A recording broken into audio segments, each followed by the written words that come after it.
Hello and welcome to this week's episode of the Leadership Lounge. So if you haven't already seen us, we are powered by TDL, so make sure you go and check us out. All the links for this episode, our guests are always in the show notes. If you're watching us on your YouTube channel, let us know how you get on. Make sure you hit subscribe as well. And if you're listening to us on your podcast provider, make sure you hit follow and always give us some feedback about your takeaways from the guests. As ever, we're after amazing people, amazing stories, and experts in their field. So today we're speaking to Rob. How are you? I'm very good. Stuart, how are you? I'm good, thank you. Really excited to have you on because your background and your skill set really intrigues me. I don't know a lot about it, and I knew it was going to be a great conversation and how we can link it to leadership and how we can link it to people thinking, oh, that's really interesting as well, like interesting conversations. And we can definitely dig into some of the things that you've experienced in several different environments as well. So without further ado, Rob, if people who don't know who you are, as I hit the 20-minute timer, introduce yourself, tell us a bit about yourself. Okay, well, thank you very much. So without wasting any more time, my name is Rob Hinton and I am the owner of a company called Holdfast Elite Limited. We provide unique outdoor fitness experiences, which also provide team building, mental and physical health, fun, and a hugely rewarding experience for everyone. Amazing. So I'm going to write a couple of things down just from that introduction, because you mentioned fun. I mean, we'll loop back to that. It was really interesting. So tell us, how did you arrive at this? What's your background? What's your skill set? Okay, so really my story starts many years ago. I grew up in North Devon, and my father was a very, very committed swimmer and water polo player. He got me in the water from a very early age, about 4 years old, and I sort of naturally progressed into competitive swimming around about 8 up until sort of 15, 16. So I developed quite a sort of passion for being in the water from that period of my life. When I got older, I sort of progressed into rugby, but I never left the water behind. And as a result of that, I spent the next few years sort of traveling the world playing rugby in various places, but it got to the point where I was really, really looking for a career. So when I'd returned from one particular travel, I was in the gym one day and I bumped into a guy who turned out to be a saturation diver in the North Sea. I had a chat with this guy and he said to me, look, if it's diving you're interested in, the best way you can do this is to try out for the Royal Navy as a clearance diver. You'll get all your tickets that you need, and then eventually down the line, when you leave the Navy, you can go into commercial diving and then try out from there. So that stuck with me for maybe a year or so, and then eventually I ended up popping into the careers office in Exeter, sat down with the petty officer, who said to me, listen, if you fancy sitting on the bottom of Pompey Harbour in pitch darkness, then maybe you should try out for the clearance diver branch. And as soon as I heard that challenge, I thought, well, yeah, I have to go for it. And it tied in with my love of water and also the sort of physicality and challenge that I'd always liked in my life. And so I went for it, and then got to my week's aptitude. 29 of us on the aptitude, 3 of us passed, and then the next step was clearance diver course. Amazing. And again, I know there's a lot more story and detail in there, because again, that is not normally something somebody thinks about. And again, we're going to have conversations about I've got aspirations to get somebody that's in the saturation diving, commercial diving world to come on the podcast as well. But I just think it's fascinating, the environments that you have to deal with.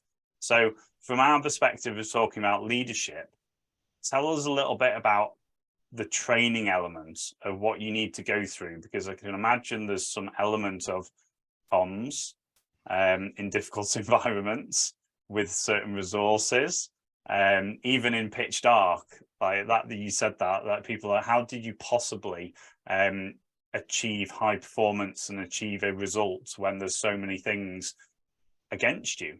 So tell us a little bit about the skill set of how you get trained and what that looks like. So the clearance diving branch is unique, and what I mean by that is because it's diving based, straight away that is the ultimate barrier for anyone. So anybody can be extremely fit, anybody can do what they want on the land, but the absolute clincher for a clearance diver is the diving, because you're in an environment where you have a certain amount of control, but to be honest, you're at the mercy of the elements pretty much all the time. So once you've mastered the diving, then that becomes something that makes you more efficient. But until you get to that point, you're always spending 50% of your time or more trying to stay alive under the water before you even get to the job that you're supposed to be doing. So when you go on to clearance diver course, it is extreme because you're dealing with some people who've never dived before or who have very little diving experience, and then you're literally thrown straight into it. So you've got to learn, and you've got to learn fast.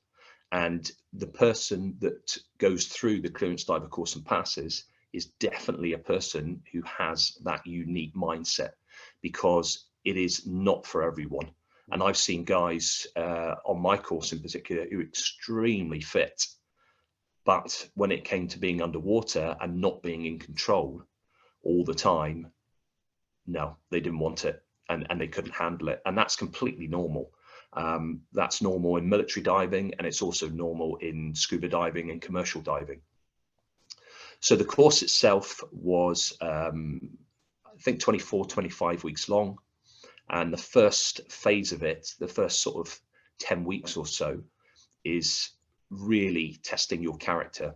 So you'll spend literally hours and hours every day diving at Horsey Island. You're not allowed to walk as soon as you get in the main gates. So you're running everywhere. It's about 1.5 miles for one circuit of the island. So you start at the main gates, you run up to the top end, then you're given a phrase that every clearance diver knows, awkward. As soon as you hear that word, you've got 2 minutes to get in your dry suit. Then you're running round, jumping off a 10-meter platform, straight away, finning across the lake. That's your circuits. Then you're into your diving, 1,000-meter swims up Horsey Island underwater to the lock gates. If you don't make it, you come up where you were, climb out, run back with the set on, recharge all day. In between the diving is the mud runs, the log carries, the in and outs, all sorts of physical beast things. And then you go into the night. So you're night diving right to the early hours of the morning. And that's week after week after week until you get to what they call living week. Living week is to simulate wartime conditions. So it's essentially a sleep deprivation exercise.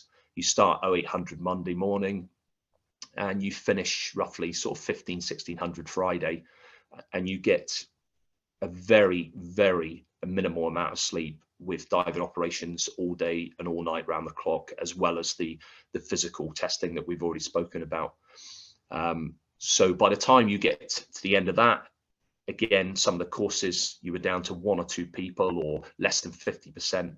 And then you go on to the next phase, which is your mixed gas deep diving phase. You go up to Carl's Loch Ausch, and then the culmination of the course is your underwater ordnance disposal and land-based ordnance disposal at DODS, or what used to be DODS, Defence Explosive Ordnance Disposal School.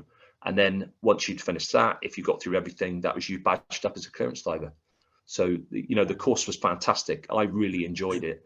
And it really, really made you understand that you were working in small groups. So it was essential that your mindset and ability to show initiative and act under pressure, literally, physically, and metaphorically, was crucial.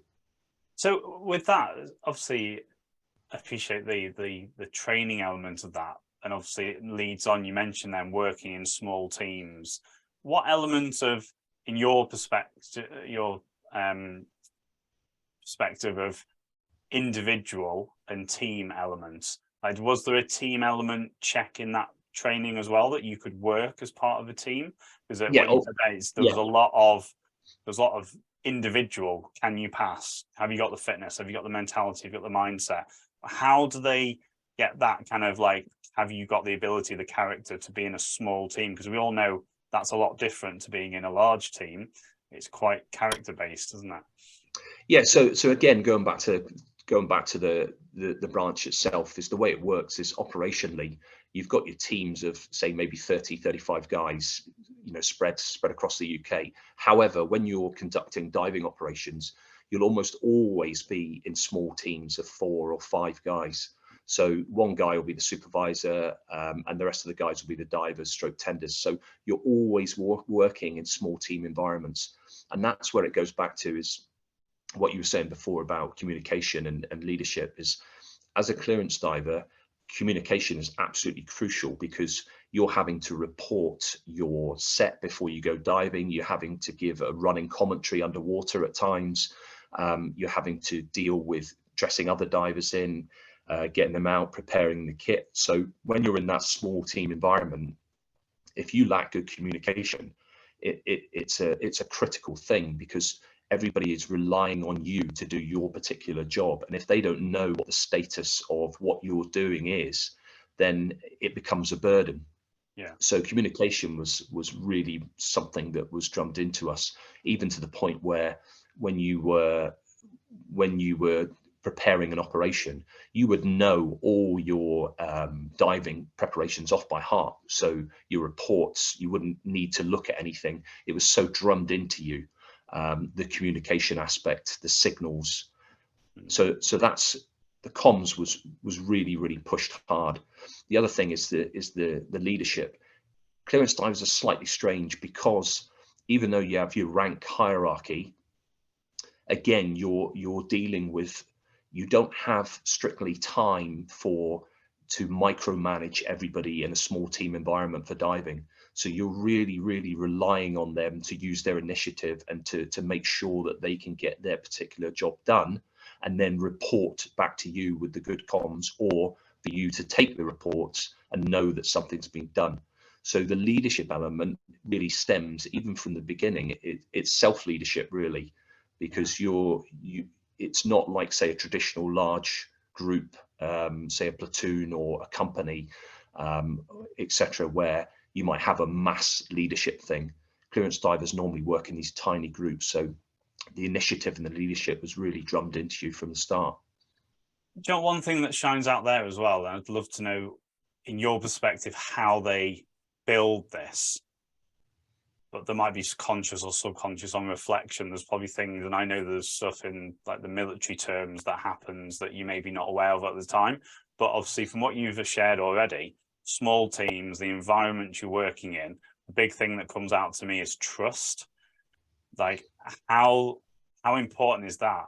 And I know it's really important, but what sort of things did you do consciously or subconsciously to build those high performing teams and build that trust within people? So again, I on course, that comes with shared experience, so that you're literally going through all these, hugely testing, mental and physically testing things all day and all night, every day, with the same people. So you build up that trust, because you come to know them very, very well. And the trust thing, again, I mean, that literally is a matter of life or death when it comes to diving, because if you're preparing sets, etc., the golden rule in diving is you would never dive a set that you haven't touched. However, all the peripheral gear and preparation, that might have been done by other people, so you're relying on them absolutely, from the whole operation to when you're in the water, to tending you as the rescue diver, etc. So on the course itself, that comes through the shared experience. When you come to the units, again, because you're diving, operations normally are in very small units, whether it be on the bomb disposal side or whether it be on the diving side, you come to know people very, very well, because you're very rarely doing a large team exercise with everyone diving at the same time. So it would always really be broken down into those small groups. When it comes to training, again, it's just reinforced. It's reinforced with the the preparation side, the communication side, the reporting side, and then even the debrief side after the dives. So then you really get to a point where you know everybody in your particular unit, you know their strengths and weaknesses, and then that initiative side of it is never frowned upon in the clearance diver branch. It's actually promoted, you know, for guys to be able to take control regardless of their rank and get the job done. Yeah, I love that. So from your perspective, for me, I call it the military bubble. Like I say about when I was in the military bubble, then obviously you've been out now. What sort of things can you see that you've maybe used outside to build the business, or to deal with the people elements? Like, what sort of things have you transferred from your time in the military in that quite high, intense environment to be able to then add to your skill set outside? What sort of things have been shown up? So for me, from when I started Holdfast Elite, the biggest thing of all for me is the mindset.